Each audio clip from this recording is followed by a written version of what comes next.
The day the human arrived on Vexoria was, quite frankly, the most disappointing day of my 372 cycles. I had expected something more. Perhaps a towering beast with rippling muscles and glinting teeth. Or maybe a slithering, cunning predator with eyes that could pierce your soul? But no! What we got instead was this pink, fleshy thing that stood on two legs and had the audacity to smile at us. Smile. As if this was some kind of social gathering rather than a potential interspecies catastrophe. Greetings, it said, in our language. Our language.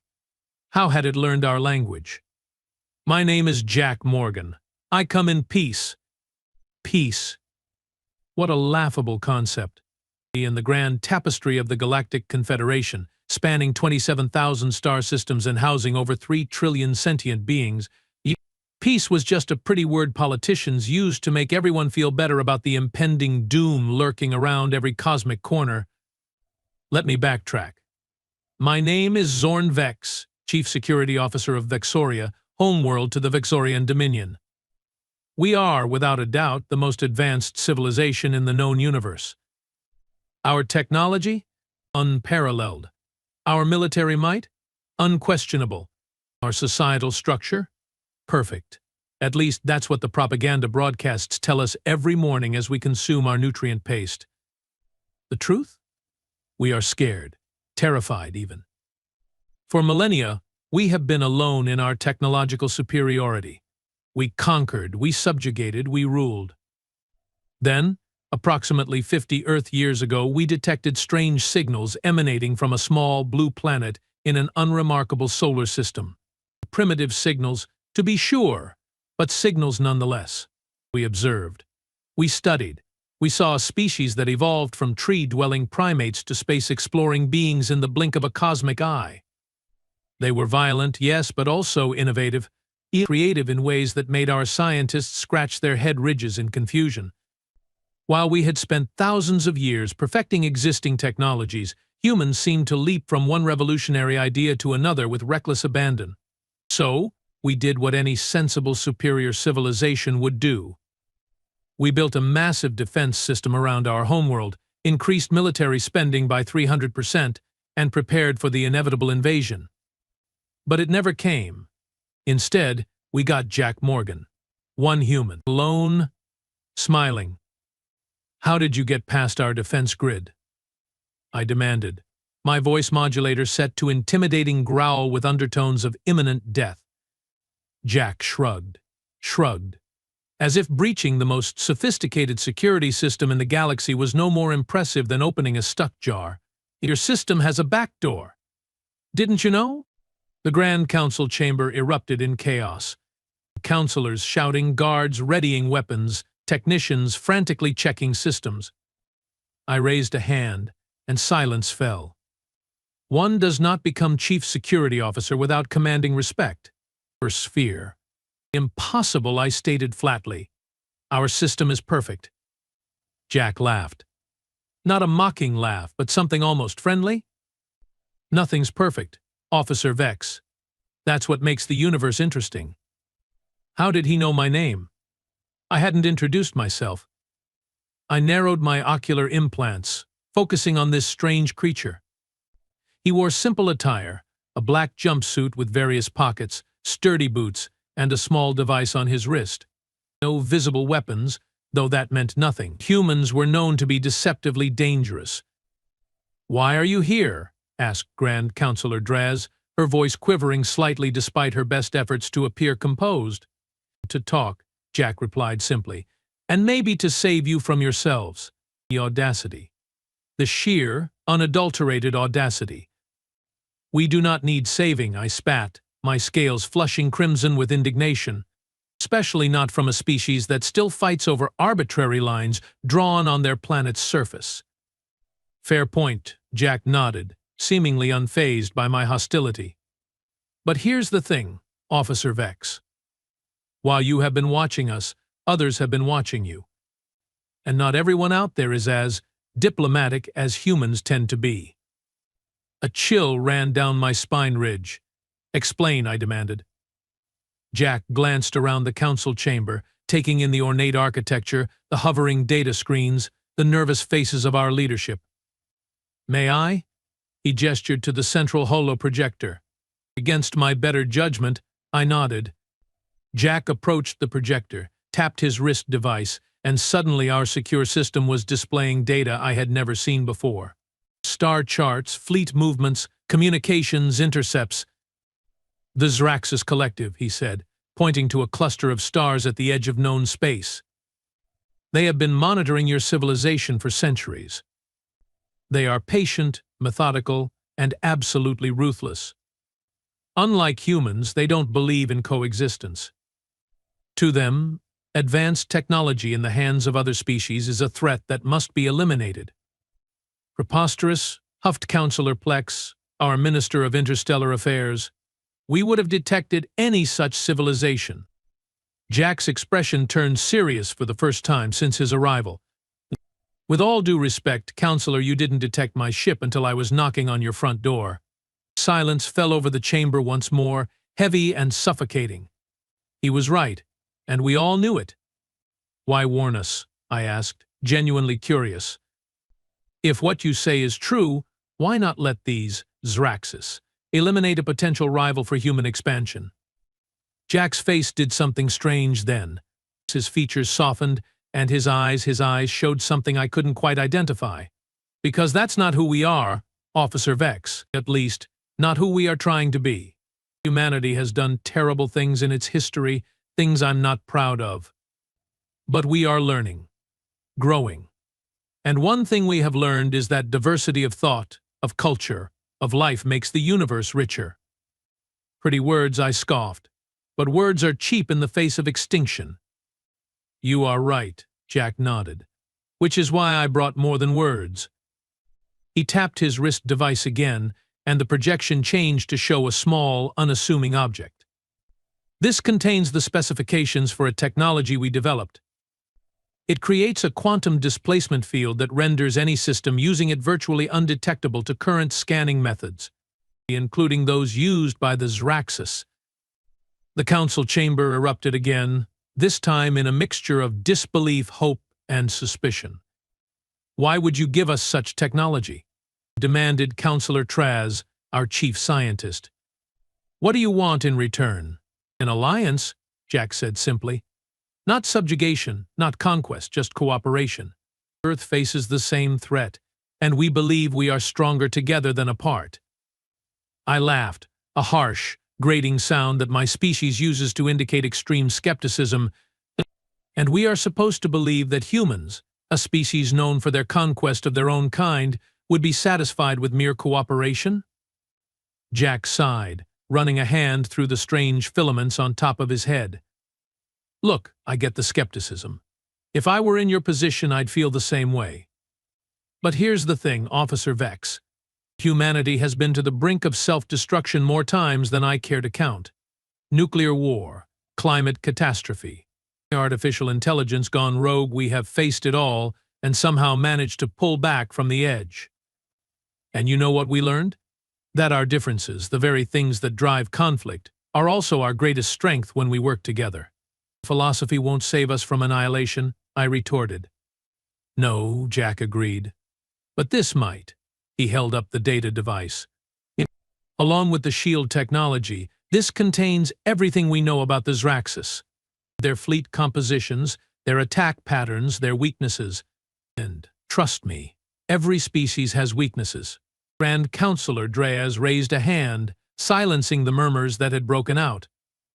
"Even if what you say is true, human, why should we trust you? How do we know this isn't a trap?" Jack's face did that strange softening thing again. "You don't. That's the nature of trust, isn't it? It's a risk.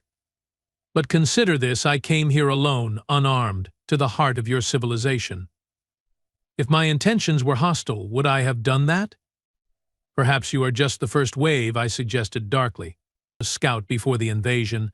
Jack actually laughed at that. "Officer Vex, if humans wanted to invade, we wouldn't send a diplomat first.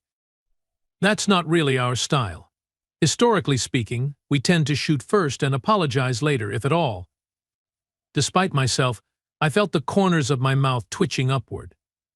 There was something disarmingly honest about this human. "Let's say we believe you," I said, stepping closer to examine him. "Let's say these Zraxis are real and pose a genuine threat.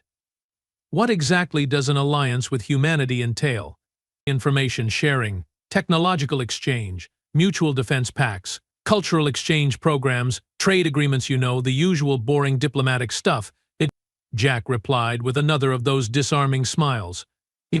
"But most importantly, it means neither of us has to face what's coming alone." For the first time in my long career, I found myself genuinely uncertain. This human, this Jack Morgan, didn't fit any of our profiles or predictions. He wasn't conquering, he wasn't threatening. He was offering help. It seemed inconceivable based on everything we thought we knew about his species. "The Council will need to deliberate," Grand Counselor Dreaz announced, rising from her seat. "Officer Vex, escort our guest to the diplomatic quarters." As we walked through the gleaming corridors of the Citadel, I studied Jack from the corner of my eye. He moved with a fluid grace that seemed at odds with his solid frame, and his eyes darted everywhere, taking in details that most would miss. "Your security drones have a blind spot every 7.3 seconds, he commented casually, right when the scanning patterns reset. I stiffened. "How did you notice?" Jack finished for me. "I notice things. It's why they sent me." "And who exactly is they?" I asked. "The United Earth Alliance. The closest thing we have to a global government, though plenty of humans would argue with that description." He chuckled. "We are not big on centralized authority." "So we have observed," I replied dryly. "But your species seems to thrive on chaos and conflict." "Not thrive," Jack corrected. "Survive." "There's a difference, and we are trying to do better." We arrived at the diplomatic quarters, a spacious suite designed for visiting dignitaries from our subject worlds. Jack whistled an odd sound produced by expelling air through the mouth opening. "Nice digs," he commented, wandering around the room. "A bit sterile for my taste, but nice." "These quarters are equipped with everything a sentient being could require," I stated, slightly offended by his assessment. Jack grinned. "Except personality." He reached into one of his many pockets and pulled out a small object, placing it on a table. It unfolded itself into what appeared to be a miniature tree in a pot. "Bonsai," Jack explained, noticing my puzzled expression. "A little piece of earth to keep me company." "Don't worry, it's been decontaminated and certified safe for interstellar travel." I stared at the tiny plant, its branches spreading in an aesthetically pleasing pattern. There was something almost artistic about it. "Your species carries plants when you travel to other worlds?" "Some of us do," Jack shrugged. "Helps with homesickness and oxygen production, technically, though this little guy isn't going to make much difference in that department." I found myself fascinated by this strange ritual. "You form emotional attachments to flora?" "We form emotional attachments to just about anything," Jack laughed. "Pets, plants, inanimate objects, fictional characters, it's kind of our thing." "Inefficient," I commented. "Absolutely," Jack agreed cheerfully. "But it makes life interesting." Before I could respond, my neural implant buzzed with an urgent message. I stiffened, all senses suddenly on high alert. "What is it?" Jack asked, his demeanor shifting instantly from casual to focused. I hesitated, protocol dictating that I share nothing with the alien visitor. But something in his expression, a genuine concern, made me reconsider. "Long-range sensors have detected anomalies at the edge of our system," I admitted. "It could be nothing." "Could be." "The Zraxis," Jack finished grimly. "How long?" "If they maintain current velocity, approximately 6 hours until they reach Vexoria." Jack's face hardened with determination. "Then we don't have much time. Take me back to the Council." Now. Wept against all training and protocol. I did exactly that. The Council chamber was in chaos when we returned. Displays showed multiple unidentified vessels approaching, their configuration unlike anything in our databases. "They are here sooner than we anticipated," Jack muttered, more to himself than to me. "They must have been closer than our intelligence suggested." "You knew they were coming?" I accused, hand instinctively moving to my weapon. Jack met my gaze unflinchingly. "We suspected. We intercepted communications indicating they were planning something big, but the time frame was unclear. That's why I came when I did." Before I could respond, Grand Counselor Dreas called for order. "Our military vessels are mobilizing, but we are outmatched." The admission clearly pained her. "These vessels employ technology we have never encountered before. Our weapons can't penetrate their shields, and our own defenses are failing against their attacks. But use the data I brought," Jack urged, stepping forward. "The quantum displacement field will at least buy us time." Counselor Traz shook his head. "We haven't had sufficient time to analyze and implement." "Then give it to me," Jack interrupted. "I will do it myself." The audacity of the human continued to astound me. "You?" I scoffed. "You claim to understand our systems well enough to implement unknown technology in a crisis situation?" Jack's smile turned predatory. "Officer Vex, who do you think found the back door in your defense grid? I have been studying your technology for years. Trust me, I can make this work." The council exchanged glances, a silent communication passing between them. Finally, Grand Counselor Draz nodded. "Take him to the Central Defense Network. Give him whatever he needs. But Officer Vex if he makes one suspicious move." "I understand," I replied, my meaning clear. As we hurried through the Citadel, alarms blaring around us, Jack turned to me. "I'm going to need your help, Vex. I know the theory, but you know the practical applications of your systems." "Why should I help you?" I demanded. "For all I know, this is an elaborate trap. Perhaps you and these Zraxus are working together." Jack actually stopped walking to stare at me incredulously. "If I wanted to destroy your civilization, why would I warn you? Why would I give you technology that could protect you? Think, Vex." He was right, and I hated it. "Fine," I growled. "But know this, human. If you betray us, I will personally ensure your death is both prolonged and agonizing." Jack grinned, apparently unfazed by my threat. Noted. "Now let's go save your planet, shall we?" The Central Defense Network was a massive chamber deep within the Citadel, housing the quantum computers that controlled our planetary defenses. But technicians worked frantically at various stations, their scales pale with stress. Jack wasted no time, connecting his wrist device to the main console and downloading the data he had brought. "I need administrative access," he announced. The lead technician, a nervous-looking Vexorian named Lox, looked to me for confirmation. I nodded reluctantly. "This is going to be tricky," Jack muttered as his fingers flew across the interface. "Your system architecture is similar to ours, but with some fundamental differences in the quantum processing layers. Can you make it work or not?" I demanded, watching as more red warning signals appeared on the main display.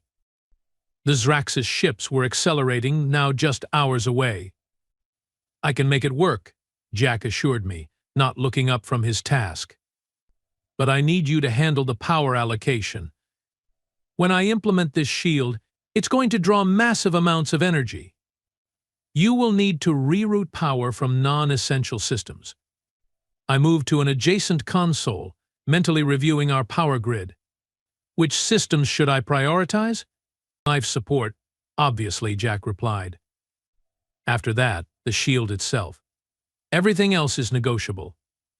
For the next hour, we worked in tense silence, broken only by occasional technical exchanges. Despite my suspicions, I found myself impressed by Jack's expertise. He navigated our alien systems with surprising proficiency, making adjustments and improvements with confident precision. "Almost there," Jack announced, sweat beading on his forehead.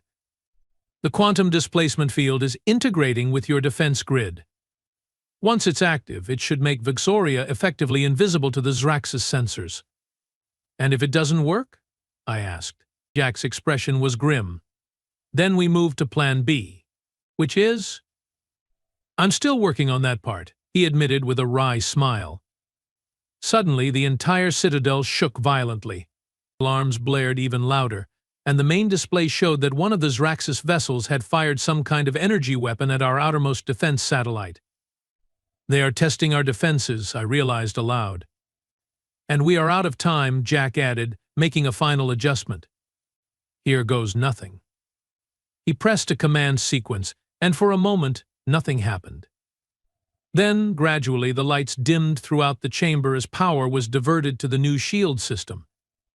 The main display flickered, showing the quantum displacement field spreading outward from the planet like a translucent bubble.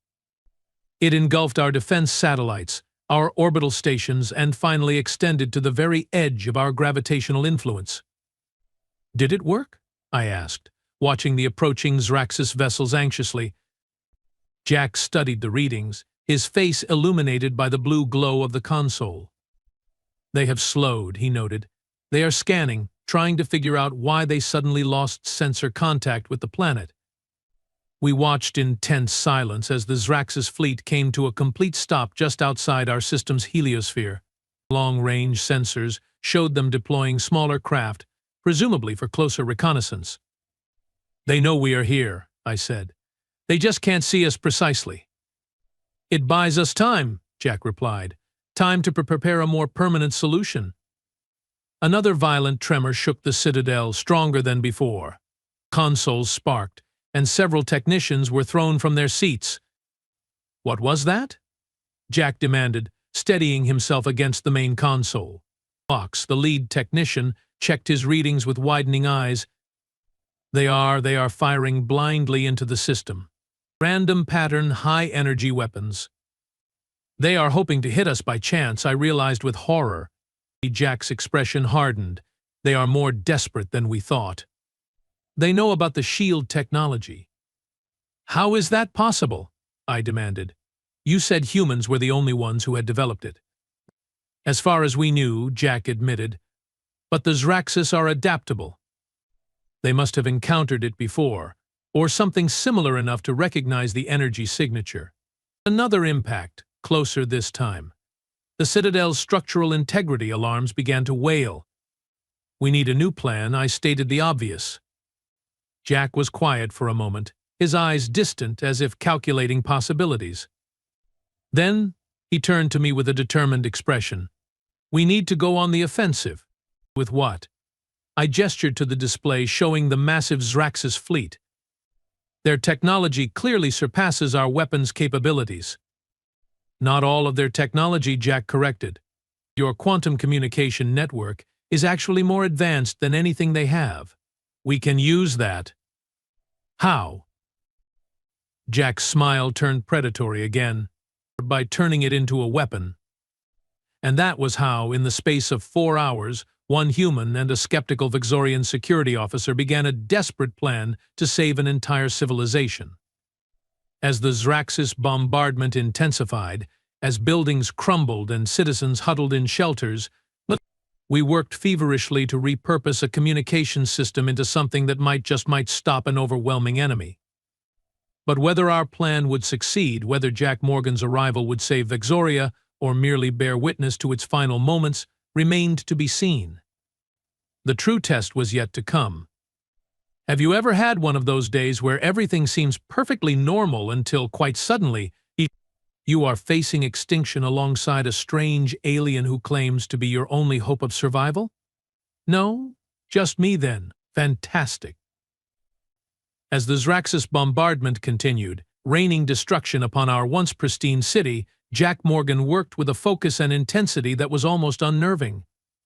His fingers danced across our consoles, adapting to alien technology with suspicious ease. I still wasn't entirely convinced this wasn't some elaborate human trick, but as another explosion rocked the citadel, sending dust cascading from the ceiling, I decided that questioning his motives could wait until after we weren't all dead. "Explain this plan again," I demanded, routing power away from the residential sectors as they were evacuated. How exactly does one turn a communication network into a weapon? Jack didn't look up from his work. Your quantum communication system operates by creating entangled particle pairs across vast distances, right? The information transfer is instantaneous because the particles are linked at the quantum level. Yes, basic technology, I replied impatiently. What of it? Basic to you, maybe, Jack muttered. Anyway, what if, instead of using those entangled particles to transmit data, we use them to transmit something else? I narrowed my eyes. Something else? Jack finally looked up, excitement dancing in his strange human eyes. Energy? Pure, destructive energy. We can use the quantum entanglement to bypass their shields entirely and deliver a payload directly to their ship's core systems. I paused, running calculations through my neural implant. That's theoretically possible, but the energy requirements would be astronomical. We'd need to divert power from every system on the planet. Not just the planet, Jack corrected, pulling up a schematic of our solar system. We need to tap into your solar collectors around the sun. I stared at him. The stellar energy grid was our civilization's crowning achievement, a network of massive collectors that harvested energy directly from our star. It powered everything on Vexoria and our colonial worlds. That's insane, I stated flatly. Diverting that much power could destabilize the entire grid. We could lose everything. If we do nothing, we will lose everything, Jack countered. The Zraxus don't leave survivors, Vex. They harvest civilizations, technology, resources, knowledge, and eradicate any trace that you ever existed. Another impact, close enough to make the floor beneath you shudder violently. The emergency lights flickered, and somewhere in the distance I could hear the wail of medical transport vehicles. Fine, I growled, accessing the stellar grid controls with my security clearance. But if this fails and somehow we survive, I'm still going to kill you. Jack grinned, that infuriatingly confident expression that seemed to be his default setting. But fair enough. We worked frantically as the situation above us deteriorated. Reports filtered in from our defense forces they were fighting bravely but hopelessly outmatched. The Zraxus vessels were methodically destroying our orbital defenses, working their way inward toward the planet.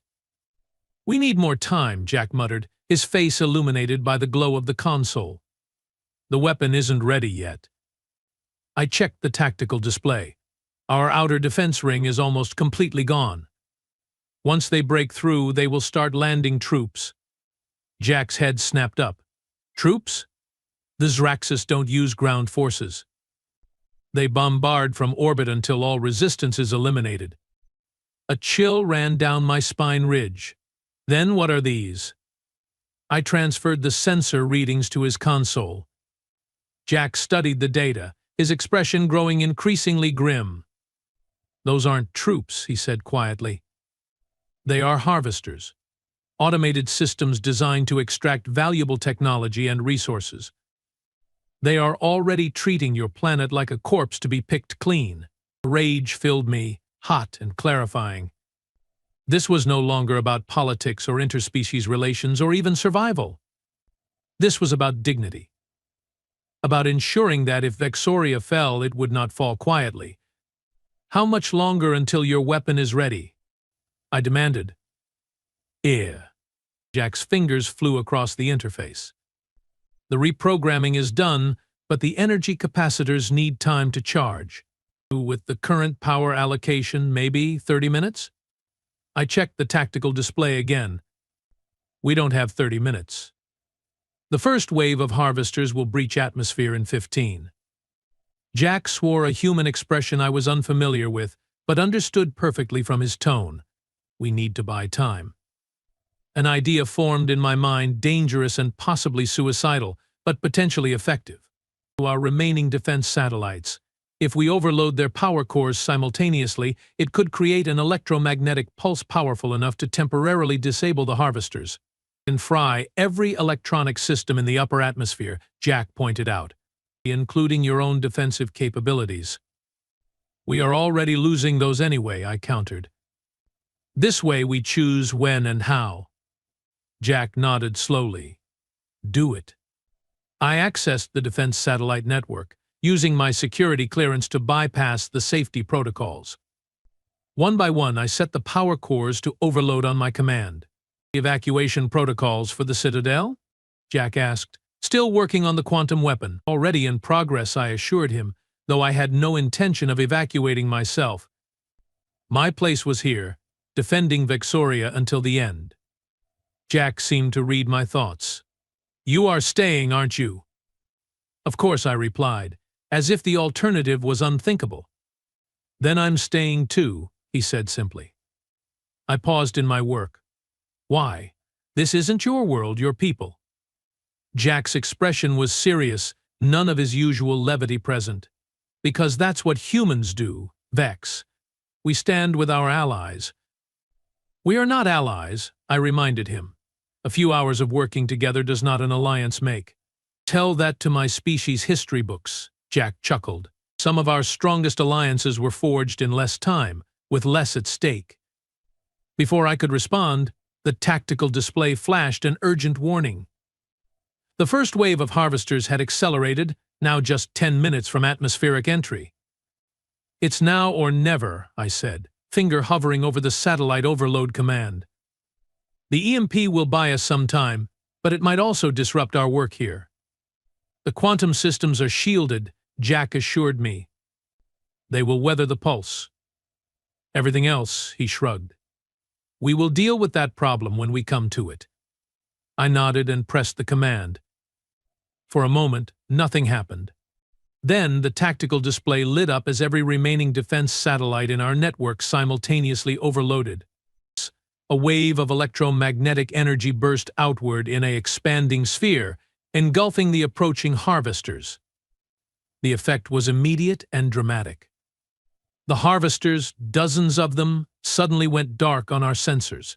Their controlled descent became a chaotic tumble as they lost power and guidance systems.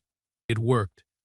I exclaimed, allowing myself a moment of satisfaction. Don't celebrate yet, Jack cautioned, pointing to the display. Look at the main Zraxis vessels. They had paused their advance, clearly assessing the unexpected development. But they weren't retreating. They are adapting, Jack explained grimly, changing their approach. We have surprised them, but they will recover quickly. How quickly? Jack studied the readings. The EMP will keep the harvesters disabled for maybe 20 minutes. After that, they will reboot and continue their approach. And the quantum weapon? 23 minutes until full charge, Jack replied. We are still short. I considered our options, which were rapidly dwindling to none. What if we overcharged it? Sacrificed stability for speed? Jack looked thoughtful. It would be dangerous. The energy could backfire through our own systems, but it might work. Another violent impact rocked the Citadel. The Zraxis, apparently done waiting, had resumed their bombardment, this time targeting our major cities directly. We don't have a choice, I decided. How do we do it? Jack's expression was grim but determined. We need to bypass the safety regulators on the stellar grid and funnel the energy directly into the quantum network. It will probably blow out most of our systems in the process, but if it works, the Zraxis will be the ones with the bigger problems, I finished. Do it. You it. As Jack made the necessary adjustments, I opened a secure channel to the emergency bunker where the Grand Council had relocated. Grand Councilor Dreaz, I greeted formally. We have a potential solution, but it requires your authorization. We need to bypass all safety protocols on the stellar grid. Her image flickered on the screen, interference from the ongoing bombardment distorting her features. The consequences? Unknown, I admitted. But without action, our destruction is certain. She was silent for a moment, the weight of an entire civilization resting on her decision. Finally, she nodded. Do what must be done, Officer Vex. For Vexoria? For Vexoria, I echoed, ending the transmission. I turned to Jack. We have authorization. How do we proceed? Jack took a deep breath. I need direct neural access to your systems. My interfaces are too slow for the precision timing required. I stared at him incredulously. You want to connect your human brain to our neural network? The incompatibility could kill you. Probably, Jack agreed with a casual shrug that belied the severity of what he was proposing. But I don't see another option, do you? He was right, and I hated it. Our neural technology wasn't designed for human physiology. The connection would be painful. I have experienced pain before, Jack said quietly, and I will experience it again. What matters is whether it works. I studied this strange human who had walked onto our homeworld and, in the space of a few hours, had gone from potential threat to our last hope. There was something in his determination that reminded me of our own ancestors, the pioneers who had first reached for the stars despite the dangers. Very well, I conceded. But we will need to modify the neural interface. Working quickly, I adjusted the parameters of a standard neural link, compensating as best I could for human neurology. It was inexact, a crude approximation at best, but it might be enough. Jack removed his wrist device and handed it to me. Keep this safe. If I don't make it, the data inside might still be useful to your people. The gesture struck me as oddly touching. You assume we will survive to use it. I have to believe that, Jack said with a small smile. Otherwise, what's the point? I attached the modified neural link to Jack's temple, my usually steady hands betraying a slight tremor. This will hurt, I warned him unnecessarily. Jack nodded. Just do it. I activated the link. Jack's entire body went rigid, his face contorting in agony as his nervous system connected to our alien technology. A scream tore from his throat, raw and primal. I moved to disconnect him, but his hand shot out, gripping my wrist with surprising strength. Don't, he gasped through clenched teeth. I'm managing. His eyes were unfocused, seeing things I couldn't perceive as his consciousness expanded into our network. I can feel it, he whispered. The entire system. It's beautiful. Focus, human, I urged him. The weapon. Jack nodded jerkily, sweat pouring down his face as he fought through the pain. Redirecting stellar grid energy now, beginning quantum entanglement targeting sequence. On the displays around us, I could see the energy levels rising rapidly as power from the solar collectors poured into our modified communication network. Warning alerts flashed on every screen, systems protesting the dangerous overload. Target lock established, Jack reported, his voice strained but steady. Quantum entanglement stable. Preparing to transmit energy payload. The tactical display showed the harvesters reactivating, just as Jack had predicted. They resumed their descent toward Vixoria, joined now by a second wave. Jack, I said urgently, we are out of time. Almost there, he ground out. Energy charge at 90%, 95, 98. The Citadel shook violently as a direct hit struck nearby. Consoles sparked, and emergency sirens wailed. The lights flickered ominously. 100%. Jack shouted, initiating quantum energy transmission now, but for a breathless moment, nothing happened. Then, on the tactical display, something extraordinary occurred. One by one, the Zraxis vessels began to flicker. There was no explosion, no dramatic burst of fire or debris. They simply flickered, like faulty holograms, and then went dark. Did it work? I asked, hardly daring to hope. Jack, still connected to the neural network, had a look of intense concentration. The quantum energy is disrupting their systems from within. Their power cores are destabilizing, causing cascade failures throughout their fleet. As if to confirm his words, the tactical display showed the Zraxis vessels drifting aimlessly, their engines dead. The harvesters, suddenly without guidance, began to fall from the sky like metallic rain, burning up in Vixoria's atmosphere. We did it, I breathed, scarcely able to believe what I was seeing. We actually did it. Jack didn't respond. I turned to find him slumped in his chair, the neural link still attached to his temple, his face ashen. Jack. I moved quickly to his side, disconnecting the link with practiced fingers. Jack, respond.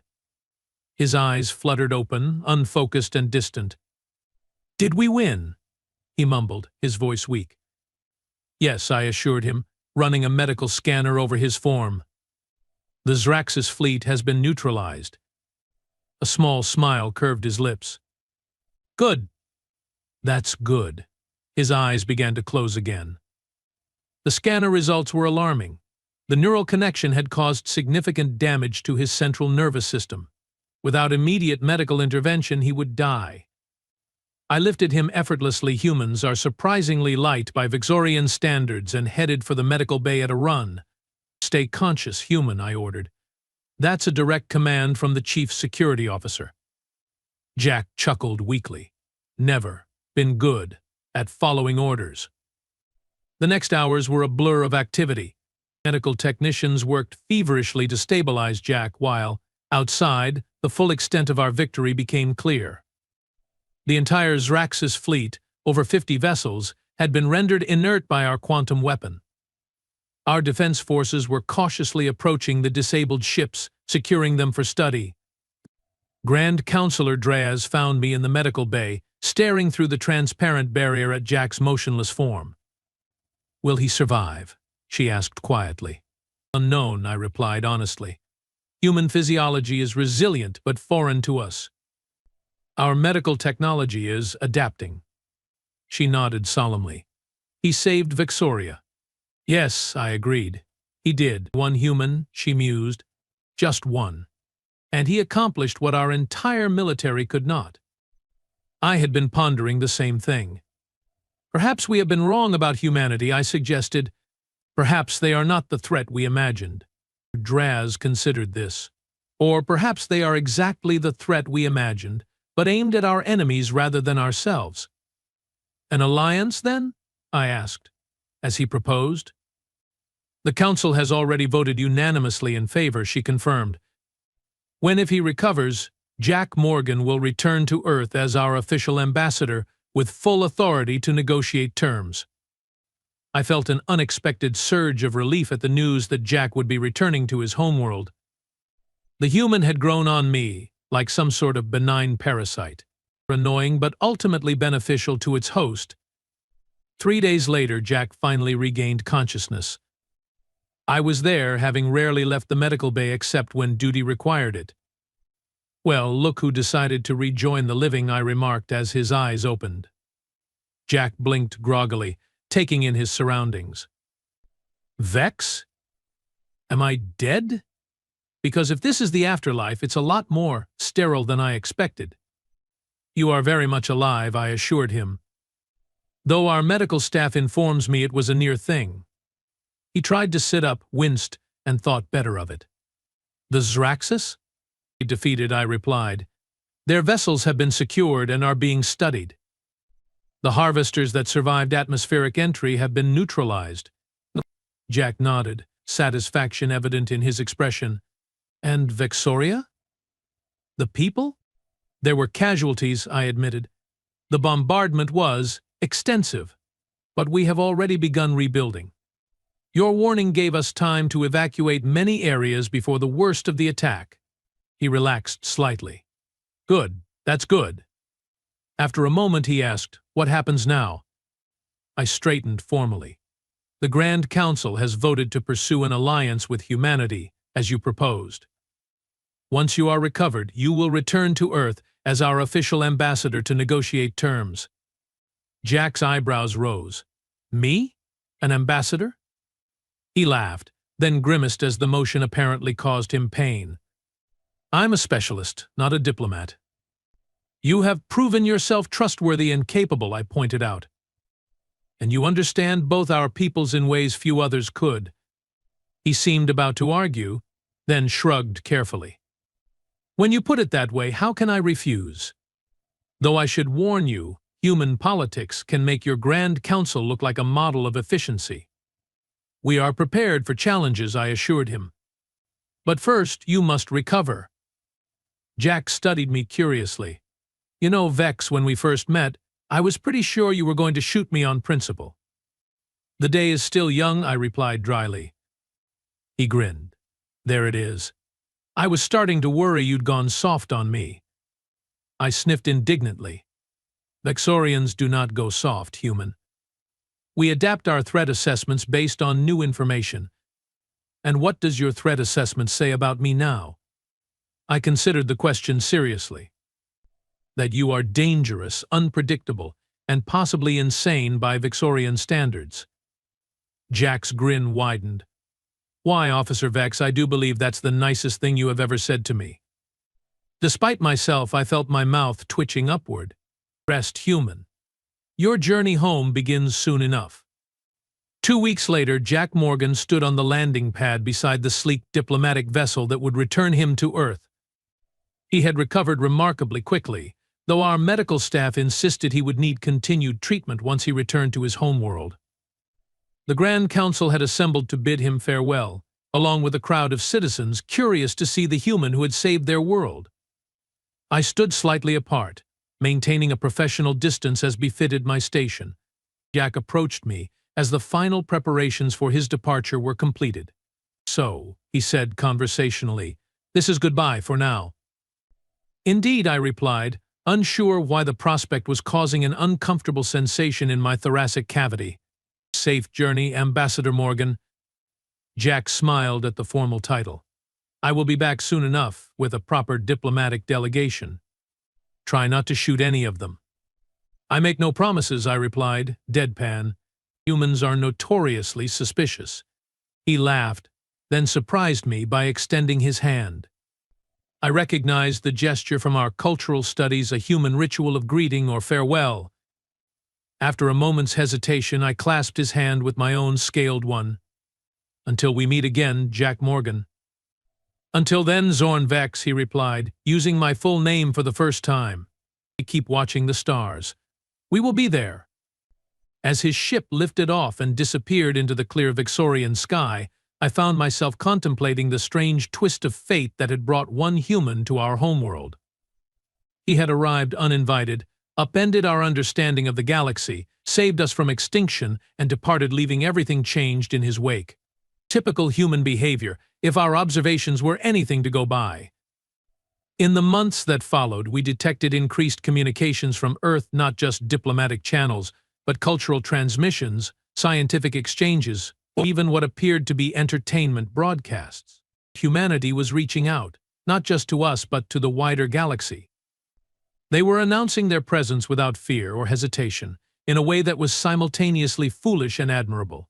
6 months after Jack's departure, our long-range sensors detected a fleet approaching Vexorian space. For a brief, tense moment, we feared the Zraxis had returned with reinforcements. But as the ships drew closer, their configuration became clear. They were human vessels, led by a massive ship bearing the markings of the United Earth Alliance. And at their head, transmitting on a frequency keyed specifically to my personal communicator, was a familiar voice. Vexorian Control. This is Ambassador Jack Morgan of Earth, requesting permission to enter your space with the First Contact Diplomatic Fleet. And Vex, if you are listening, I brought you something. A bonsai tree of your own. Don't worry, I have been watering it. As I authorized their approach, I reflected on the strange, unpredictable nature of the universe. One human had walked onto our homeworld and changed the course of our history forever, not through conquest or subjugation, but through an extended hand of friendship when we needed it most. Perhaps I mused as I watched the human fleet draw closer on our displays. Our two species were not so different after all. Both capable of great destruction, yes, but also of great compassion. Both fiercely protective of their own, but willing to extend that protection to others. Both, in their own ways, reaching for the stars not just to take, but to share. Permission granted, Ambassador Morgan, I replied, allowing a note of warmth to enter my usually formal tone. Vexoria welcomes humanity, and I expect that bonsai to be in perfect condition. His laughter came through the calm, clear and familiar. Wouldn't have it any other way, Vex. Wouldn't have it any other way. And so began the next chapter in the unexpected alliance between Vexoria and Earth. An alliance forged not through treaties signed by distant leaders, but through actions taken by individuals who chose to stand together against the darkness. One human had walked onto our homeworld and made history. But the story, it seemed, was just beginning.